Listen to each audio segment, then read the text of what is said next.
on assiste à une frilosité sans précédent de la part des autorités administratives inféodées essentiellement au RDPC. Voilà. Parce que pendant que ça se passe, je vais en venir, vous voyez le RDPC qui mène ses activités de terrain, qui barre la voie publique, qui fait tout ce qu'il fait, et avec la présence très souvent des mêmes autorités administratives. Et c'est un phénomène qui est devenu très très inquiétant. Quand vous dites que vous êtes fort, vous êtes un parti politique et que vous clamez à corps et à cri que nous vivons en démocratie, laissez la possibilité à la concurrence de pouvoir s'exprimer. Laissez la possibilité aux autres partis politiques de mener leurs activités politiques. Donc nous ne pouvons pas le comprendre et nous continuerons à nous battre pour que nos droits politiques et que l'exercice de nos activités nous soit reconnu conformément à la loi. Maître Georges Teghem, vous qui êtes attaché aux valeurs de la République, je sais, la République a des valeurs, il y a une constitution qui est respectée. Et lorsque vous entendez des propos comme ceux de Christian Massouma qui se plaint que ses camarades, une fois de plus, n'ont pas pu se réunir alors qu'on dit que nous sommes dans un État où on respecte certaines valeurs démocratiques. Comment vous réagissez à ce qui se passe? C'est encore passé hier du côté de Mbaba. Le premier respect des valeurs, c'est le respect de la loi. Oui. Si on commence à piétiner la loi, le problème se pose. Donc, moi je pense que il faut déjà lier la loi sur les partis politiques et voir le rôle des autorités administratives dans le fonctionnement des partis politiques. Donc, moi je pense que lorsqu'une autorité administrative intervient pour renseigner monsieur le ministre de l'administration territoriale, c'est la remontée de l'information, c'est prévu par la loi. Le pouvoir hiérarchique a ceci de particulier, c'est que lorsque vous êtes installé au niveau local et vous devez renseigner votre ministre, c'est parfaitement légal. À partir du moment où c'est légal, je ne vois pas ce qui est critiquable. Maintenant, la réunion dont on parle, moi je ne sais pas si elle a été déclarée, c'est toujours le rôle des autorités administratives, moi je n'étais pas là. Mais je pense que pour faire la leçon, il faut commencer d'abord par avoir un discours un peu plus apaisant. Parce qu'il y a un véritable problème au Cameroun. Moi j'ai vu par exemple la dernière fois ici sur votre plateau, vous étiez en train de lecture l'article 5 du Code électoral. Oui. Vous avez lu cet article plus de 10 fois. Oui.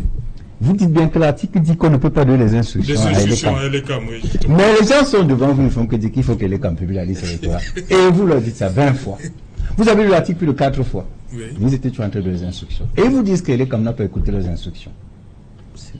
Donc, demander le respect de la loi, c'est... Vous instruisez à Elecam de publier la liste. Vous êtes qui? Le respect de l'article 80. C'est pas l'article 80, mais Teghem. Bon, Elecam est défaillant. Lisez l'article 44. L'article 44? Du code électoral, lisez l'article. Ok. Je sais pas. Donc, il y a un véritable problème dans notre pays, c'est que nous devons d'abord commencer, nous tous, par nous soumettre au principe du respect de la loi. Et le discours politique en cette période doit être, comme l'a dit Monsieur le Président de la République, avant, pendant et après, très apaisant. Lisez l'article 44 du Code électoral. Moi, j'attends que vous en donniez lecture. Vous allez voir vous-même que tous ceux qui parlent là, parlent parce qu'on est en démocratie et les gens doivent s'exprimer.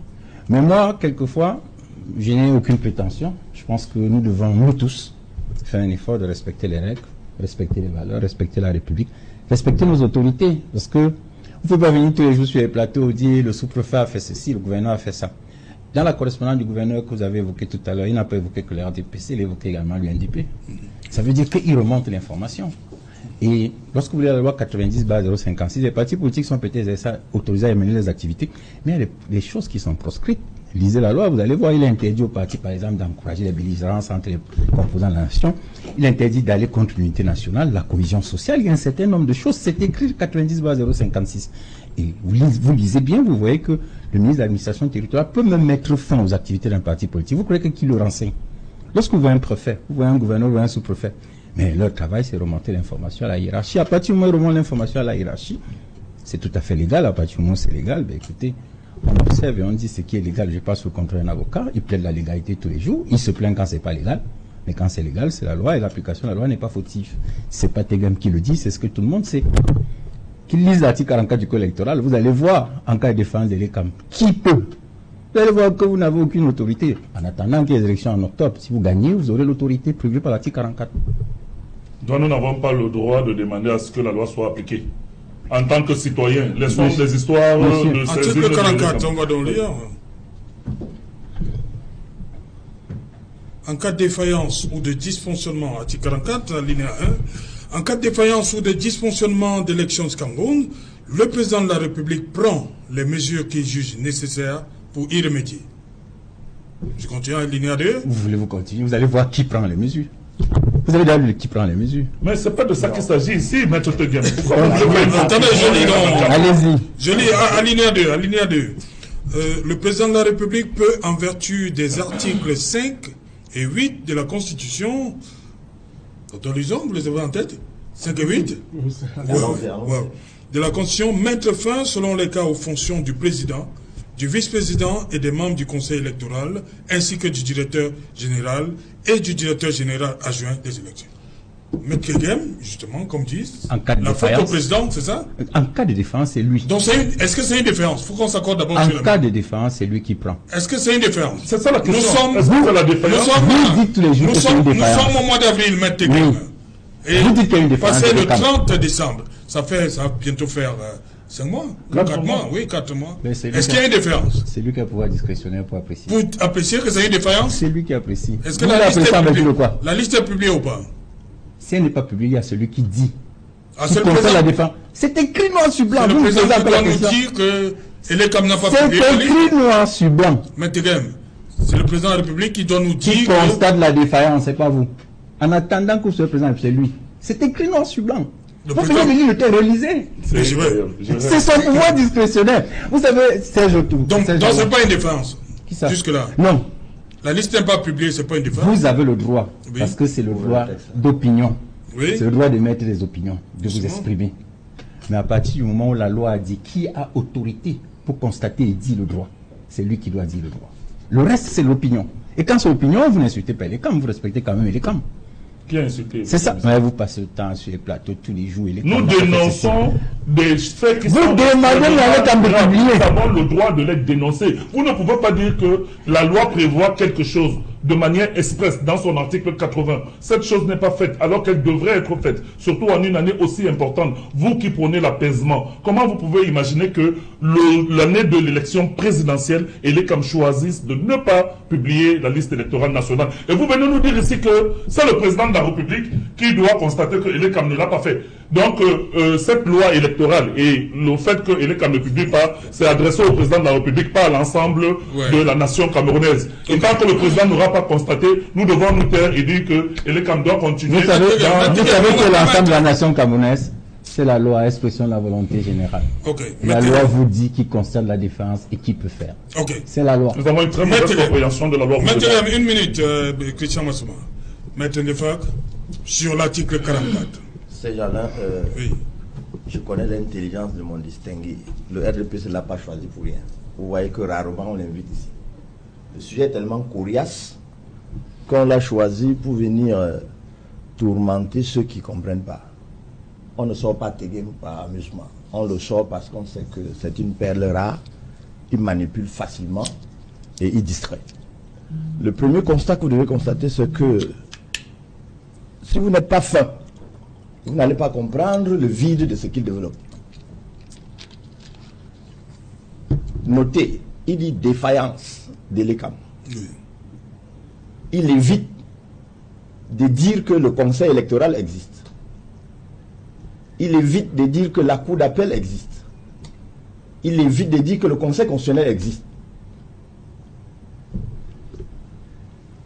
Elekam n'est pas le conseil électoral. Si on a prévu le conseil électoral, c'est parce qu'on sait que le président de la République existe. Est-ce que le président de la République est le substitut prima facie du conseil électoral? Ça, c'est ce qu'il devrait expliquer. Mais comme il est très fin, il esquive. Non, mon distingué confrère, on ne doit pas toujours vous sortir pour ça. On ne doit pas toujours vous sortir ou bien vous cacher, vous mettre en hibernation et vous faire venir pour traumatiser le peuple qui en a marre. En cas de violation d'une loi du code électoral, la procédure pour veiller, elle existe point par point. Je donne un exemple. Si la liste électorale nationale est publiée et qu'il y a des erreurs, des fautes ou des omissions, l'article 81, vous ne pouvez pas appeler ça la défaillance. les erreurs, les omissions ou les doublons ne constituent pas la défaillance de l'ECAM. Non. En toute chose, il faut commencer par maîtriser les concepts. Donc, ceux qui lui ont dit de venir faire ce développement, il a biaisé pour donner ce qu'il donne. C'est pour nous détourner du sujet. Le sujet est simple. Administration territoriale et parti politique avant la présidentielle 2025. Inféodation ou intimidation. En français simple, que fait le ministre de l'administration territoriale dans le processus électoral où les articles 4 et 5 disent personne ne peut donner les ordres à Mr. Elekam. Mais comment le ministre de l'administration territoriale réussit à lui donner des ordres, à venir troubler, parce que là c'est semer le trouble là où il n'a pas qualité. Mon distingué intelligent, il est venu vous dire que non, c'est la surveillance, il cherche les arguments. Non. Le cas qu'il évoque, tout le monde sait, et ça crève les yeux, qu'au sein